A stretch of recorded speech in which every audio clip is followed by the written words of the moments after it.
Mom Blogger on social media, and I started blogging 2006. Hi, my name is Kenneth Surat. I run a blog called kennethsurat.com, and it's a travel blog. As what was said a while ago, I am an ex-OFW, and now I'm based here in the Philippines. And also, I do some businesses. I have craft business, which is called Surat Journals, and also I am an interior stylist as well. Right. We'll be waiting for Mark. He's gonna come just shortly. I think he's running now. But I wanted to ask about when you started. I know Mommy Norms, you started very very early. I think late 90s, diba? Yeah, late 90s. How were things like when you started? I started a private blog 1997 in Angel's Fire. Well, everything was done FTP, file transfer protocol. And we had to do HTML coding one, so it was really hardcore coding. And that time, there was really a community, people followed you. I got inspired to go to a permanent blog in 2006 for advocacy. I got inspired by my daughter, who incidentally is the first blogger in the Philippines, my daughter Lauren. So I followed her style, storytelling, engaging, and having a community. Kenneth, you started blogging around what time or around what year? As far as I can remember, I started blogging even though it's not yet a blog yet. Parang, I remember still, I think, dun sa mga ka-generation ko, yung Friendster, Multiply. So I share all my thoughts, yung mga, like, even some of the, parang it's more of a personal sharing. So it's not yet Twitter and then Facebook. Then around 2012, when I started to really think of it like I should start my own blog, like a travel blog, and invest on my own hosting, my own domain name, and that's where I think I thought of using it as an opportunity for me to be a blogger. Yeah, so I really see, unlike probably most of the newer content creators right now who really grew up with drag and drop type of blogging. Back then when you started, it was very manual, no? I remember also during my time, I also had to learn self-study. I had to learn CSS style sheets, and it took like almost the whole day just to make the whole platform. I mean, now you can just get a free site WordPress or Blogspot. You will blog in like less than an hour. That fast. I mean, there's no excuse not to blog. Even for me, I'm not very into the technical side of doing the whole blog. Pero I remember before that it's not drag and drop. I have to Google how to create a banner, what's the code for changing the background, something like that. So It wasn't as easy. Yeah, right now it's just so easy. So there's really more opportunities for content creators to have their own platforms right now, diba? But I wanted to also get your thoughts on, syempre when all of us started before, social media was not even a big thing. Okay? So how was it able to affect you? The rise of social media, how was it able to affect what you're used to? I missed blogging when everybody would comment in your blog, and there was no trolls, and then yeah, and it was really a tight group. And when Facebook came 2007 in the Philippines, and then Twitter, and then suddenly I have a name. I called myself Mom Blogger because that's how it was done in the social media, and in 2010, a lot of people started using Twitter, and because of that, I also started to use it a lot. And I found out I blogged less and less. So instead of 1,000 words noon to blog, more than that actually, I found myself blogging 0 words. But then later on, I found out you still need long form content. So I used my blogging and took some of those bits and shared it on Twitter, Facebook, Instagram, and whatever medium I had. Welcome to Mr. Mark Macanas. Mark, very, very good timing. We really just actually started. Yeah. Thank you for having me, and I apologize for No, Mark, actually, I wanted to, hopefully you can do a 2-sentence introduction about yourself, naman, so that the audience Hi everyone, I'm Mark Macanas. I'm a tech blogger. It's my 10th year now as a tech blogger here in the Philippines. And my blog is techpinas.com. We were the question that, when you were starting, diba, things were very, very different. And I was saying that, the newer generation of content creators, they have, all the means to create platforms in a very easy manner. It's drag and drop, it's so many tutorials online. But for you, Mano, how did things change when social media rose? Before, kasi wala namang social media, right? Well, for me kasi personally, my blog remained at the center of everything I do. So parang, if I'm going to draw it, it's like social media initially became part of the peripheries of what I do. So I was using it to share my posts from my blog. But then eventually, through the years, as social media matured, or more Filipinos got into Facebook, Twitter, Instagram, from the peripheries, naging part na talaga siya nung the blogging process. Because sometimes the news come from social media itself. Di ba, there was a time I was writing tech articles based on leaks, gadget leaks, that started in social media.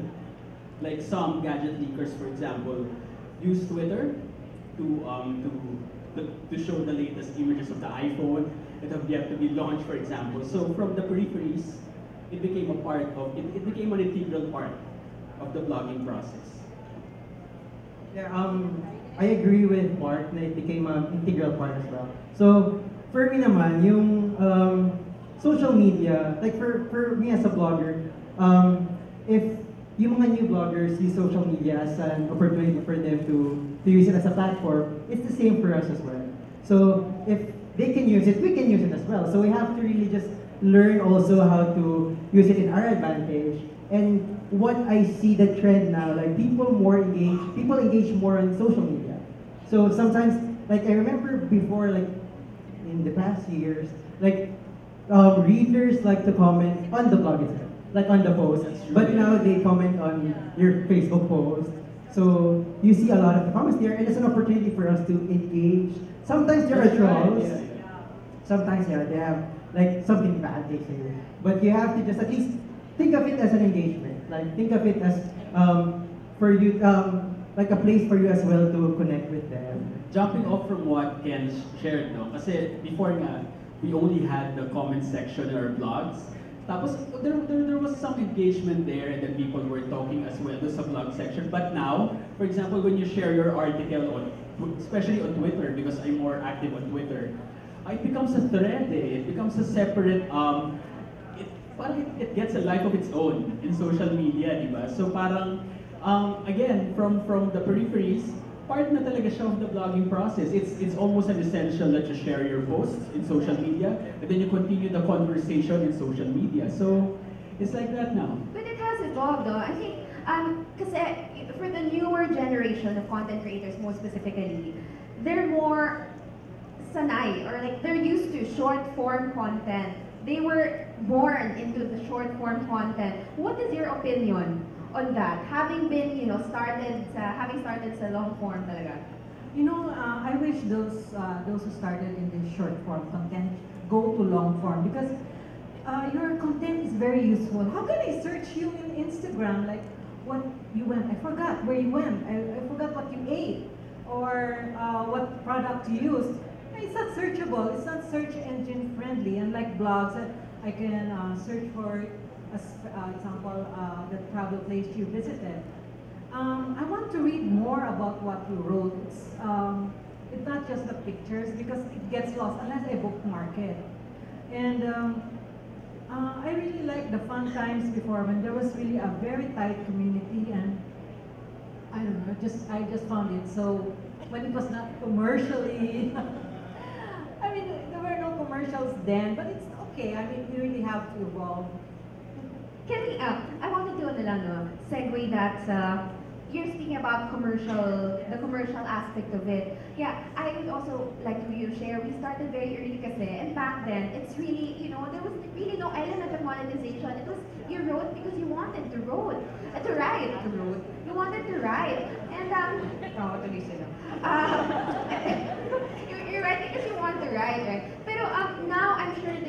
work with some brands, especially Mark, no, and Ken, you work with brands na. Can you tell us how brand partnerships work for bloggers? That time, I came at the right time, Go, go, 2006. yeah. Yeah. And the first brand that approached us bloggers in 2006 was Globe. And then after that, there was a PR who got bloggers.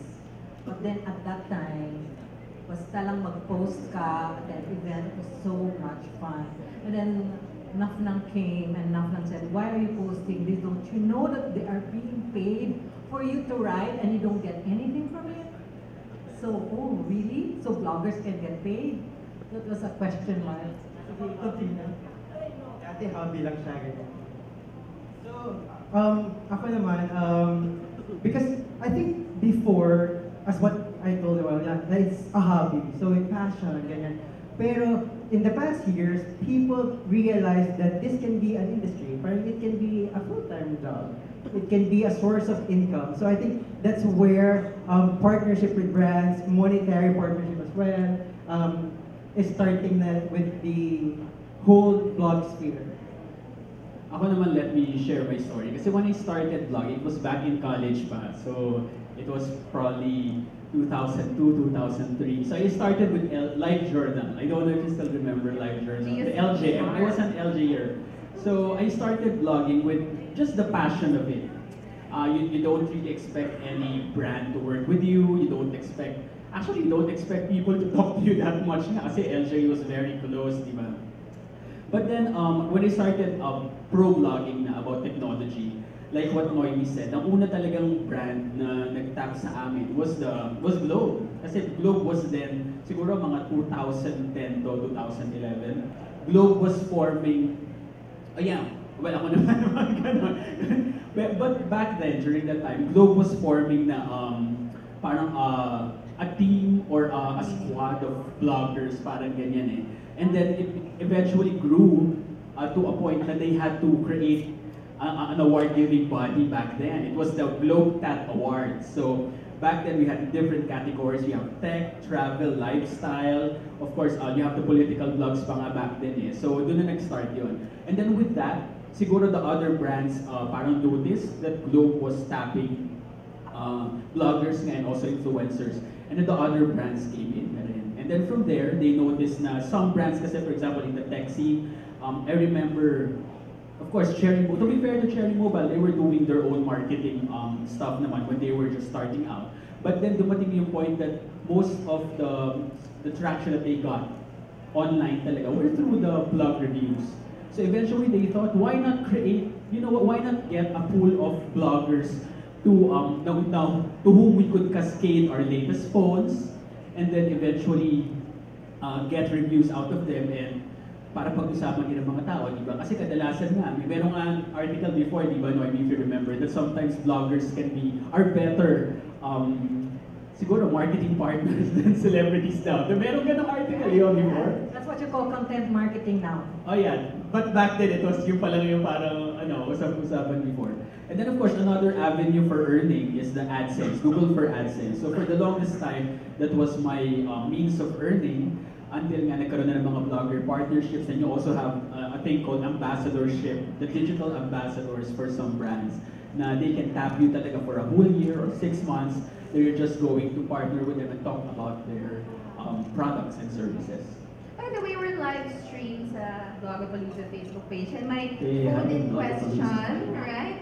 A very, very popular question. How much do bloggers earn? Bloggers, ha? Bloggers earn. How much do bloggers earn? Okay, I'm going to talk about the time when there were no social media influencers Okay. yet, and it was just AdSense. Okay, this is not my income, but you could earn that time around 100,000. But there's so many, now, blogs, so siguro na, yan. It's diluted now. But I AdSense know, is, 100,000, yeah. may millionaire dyan na blogger na bata-bata pa. But now with many brands and there's social media, siguro you can start as, some mga 10 and an average of 50 a month, 50,000. or free food, ganyan.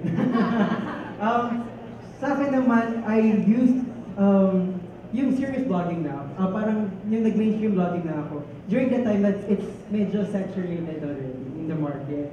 So, before nga na when I was starting, yun nga, it's like free food, ganyan, buffet, tapos you have to look for magandang, Travel. yeah, magandang pictures na ganyan. So, but right now, because I left work thinking that I'll be a full-time travel blogger, ganyan. So, but I realized that you have to also look for other avenues of where you can get your finances. So I had businesses, tapos I still have the blog, and I do earn some portion. Yeah, I mean, just good amount as well in the blog. So, but it really depends. Sometimes in a month you get just a few dollars to help the blog, to help sustain the blog, to pay for your hosting. Sometimes naman you get campaigns that are really good. So it really depends on the campaign. Wala mo ng amount, so.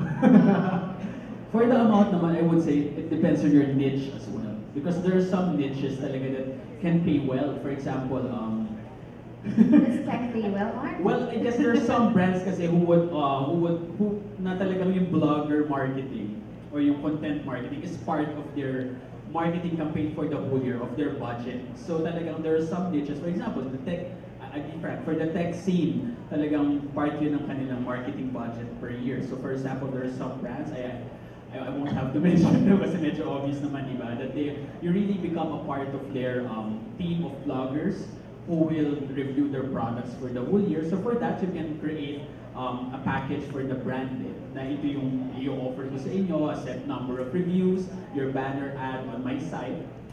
Then of course, you also have still Google AdSense, although it's not quite as big as before, di ba? Of course, na-notice naman natin yun, di ba? Before kasi medyo, siguro it was a time when Google was also accumulating their own wealth, nasabay din yung mga bloggers dun sa partner na yun. So ngayon, it's mostly that, you partner with brands, you present a package to them, then if they have a marketing campaign for you, it will push through, di ba? Usually ganun naman. But then, my advice talaga for budding bloggers as well is to not think so much about how much you're going to earn. Kasi if yung kasi yung motivation mo for starting your blog or for being, essentially a pro blogger, medyo mahihirapan ka talaga magpatuloy eh. Kasi like Ken said, no, medyo magsa-start ka muna niyan, mahina pa yung earnings. So of course, it all depends on your cloud eh, on your traffic, on your influence. So lagay naman mag-charge ka ng sobrang laki if you're just starting out. It takes time. I want to add something like that. You just don't earn from your blog. You can use your blog for business. Like for myself, I started a coffee farm and slowly I'm going to market there one day. And there are others I know who started a restaurant because they were a food blogger. Things like that. It doesn't have to be working with brands. That's true. You also have the affiliate marketing. Iba like for example with Lazada, if you're reviewing, if you're a beauty blogger or if you're a travel blogger, then you have certain products na you're presenting to the people. You can always put the link there that every time someone clicks on it and buys through that link, you're going to get something then from it. And also, like in our generation, you have to also think to how to reinvent yourself. Like there's a lot of channels that you can also use. Like now YouTube is big. So for us who are like old bloggers already, sometimes you don't want to go out of your comfort zone. Pero if you need to also know the trend right now and also adapt to it. I also want to share an experience about blog earning through this medium now because I recently started uploading YouTube videos. Like, di ba uso yung vlogging and also posting your gadget reviews. I noticed for AdSense, it's bigger than the written content. Eh. So if you're really creative, talagang marami ka rin magiging income streams eh. Diba? Yeah. It's all about finding new income streams for you. I have one final question before we wrap it up with your final words. How do you handle bashers? I've always had a moderation policy in my blog. Also Facebook, it's only friends who can comment. And it's also important because bashers will change the conversation of your content. So if you were having this focus on your content, the message gets lost if you include bashers in your in your comments. But also, bashers can be useful. You know, some of the criticisms were very helpful because it also made me aware of my mistakes. So just weigh it out. Ako naman, because in this time is the time of mema eh. Parang ganyan, like basta may masabi talaga, meron eh. So I read the bashers, pero as much as possible, I don't want to get it in my head. Pero sometimes kasi they have also good points that you can improve. Madalas grammar yung binabash sa akin, yan. Pero so I have to really, tama ba yung grammar ko talaga ito or not? Ganyan. So, ayun, sometimes there is constructive naman siya. So, but I don't really dwell into it. Kasi minsan you get really affected. Parang, kailangan kong magbago. Ganyan. So, Ako naman kasi I always differentiate bashing from constructive criticism with how you feel after you read it. If it's something that you know you can learn from, at maganda naman yung pagkakasabi, you let it pass naman. It's you take something from it. Pero pag medyo gumagamit na ng mga followers or if it's something that attacks you na as a person, for me, there's always the delete button and then you ban them. Kasi parang you also don't want that level of negativity to reside inside you as a blogger. Especially, most bloggers kasi are artists, creative people. So sometimes, if you let that sit in you, baka maka-apekto rin sa trabaho mo eh. So, ihinto mo na kagad pag napansin mo na it's really negative or if it will affect the way you work. Ihinto mo na rin. Then if it's constructive, you take it in, then you learn from it. Let's wrap it up with our final words so that we can leave something for our audience also. Who wants to start? Okay, use your blog also for social good. There is something good out there that you might want to promote, and it will also, people will remember you for that. Because sometimes you forget what brand you were writing, but if you are known for something, that sticks. For me, the last words that I can impart to everybody is like, if you have a passion, just follow it. Alam mo yun, parang there's no rules, and we have a lot of avenues that will help us share opinions, share this passion, and yun, basta be happy. Ako naman, I'm sure marami kasing nag-iisip. There are many of you who are probably thinking that the blogging scene is already saturated, or there might not be any room for anyone anymore in tech, in political blogging, in lifestyle, in travel, in fashion. What I always say is that if you are talented, if you're passionate, if you're unique, if you have something fresh to offer, there's a big room for you. So all you have to do is to really just start and be passionate about it. Don't think too much about how much you're going to earn. Just go for it. And then, tuloy-tuloy lang. The key to really being a successful blogger, I would say, after 10 years of doing this, is just determination. The drive to do it every day. Perhaps one article per day, one article every 2 days.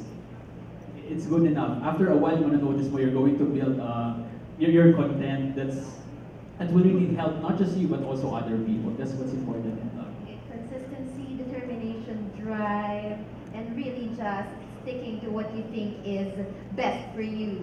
Right? Thank you so much to our panelists. Thank you. Also, with a special